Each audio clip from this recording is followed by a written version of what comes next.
কোরবানি ঈদ হয়ে গেল, বেশ কিছুদিন হয়ে গেল। আর হ্যাঁ, বাসা থেকে এখনও রিচ ফুডের গন্ধ কিন্তু যায়নি।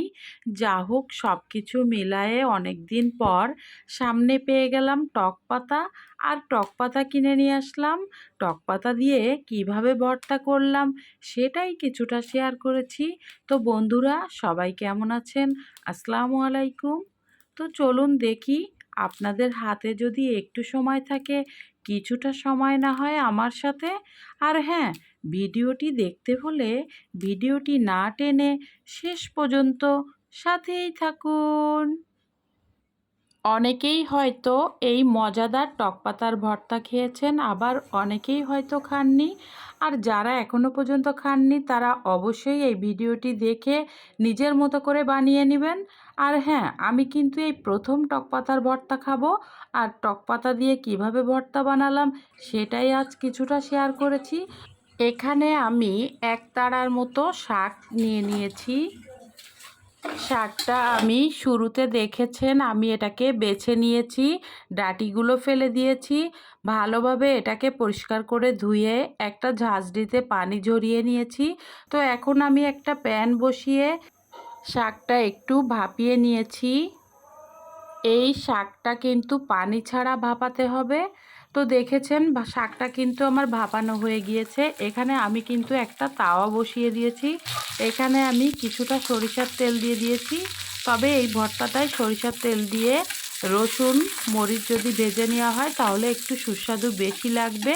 তো এখানে আমি 4টার মতো লাল মরিচ নিয়েছি আর 5-6 টুকরা কাঁচামরিচ নিয়েছি। এখানে আমি বড় সাইজের 2টা রসুন কোয়া নিয়ে নিয়েছি। এটাকে আমি ভালোভাবে বাদামি করে কিছু সময় ভেজে নিয়েছি। তো চলুন দেখি টক পাতার ভর্তাটা কিভাবে বানাই, সাথেই থাকুন।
দূরে ও কাছের যে সকল বন্ধুরা দেশে ও দেশের বাইরে থেকে লিমাস জার্নি পরিবারের ভিডিওগুলো দেখেন সব সময়, আর যারা এখনও পর্যন্ত চ্যানেলটি সাবস্ক্রাইব করেননি তারা অবশ্যই ভিডিওর কোনো অংশ যদি ভালো লেগে থাকে অবশ্যই একটা লাইক দিয়ে প্লিজ চ্যানেলটি সাবস্ক্রাইব করে বন্ধু হয়ে যান।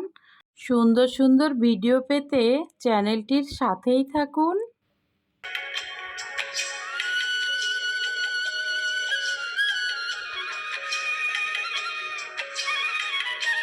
যে সকল বন্ধুরা সুন্দর সুন্দর কমেন্টস করছেন এবং লিমাস জার্নি পরিবারের সব ভিডিওগুলো দেখে থাকেন, তাদের প্রতিও রইল সীমাহীন কৃতজ্ঞতা ও অনেক অনেক ভালোবাসা।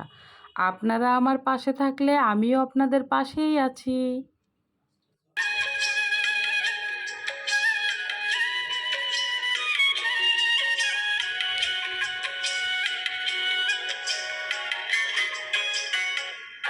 দেখুন কতটা ইয়ামি লাগছে। তো এই তো দেখুন ভর্তাটা কিন্তু আমার বাটা হয়ে গেল। কতটা ইয়ামি লাগছে। বন্ধুরা, টক পাতার ভর্তাটা কিন্তু খেতে বেশ হয়েছিল। আপনারাও একবার বাসায় এভাবে বানিয়ে ট্রাই করে দেখবেন। তো সবাইকে অনেক অনেক ভালোবাসা ও দোয়া। আল্লাহ হাফেজ।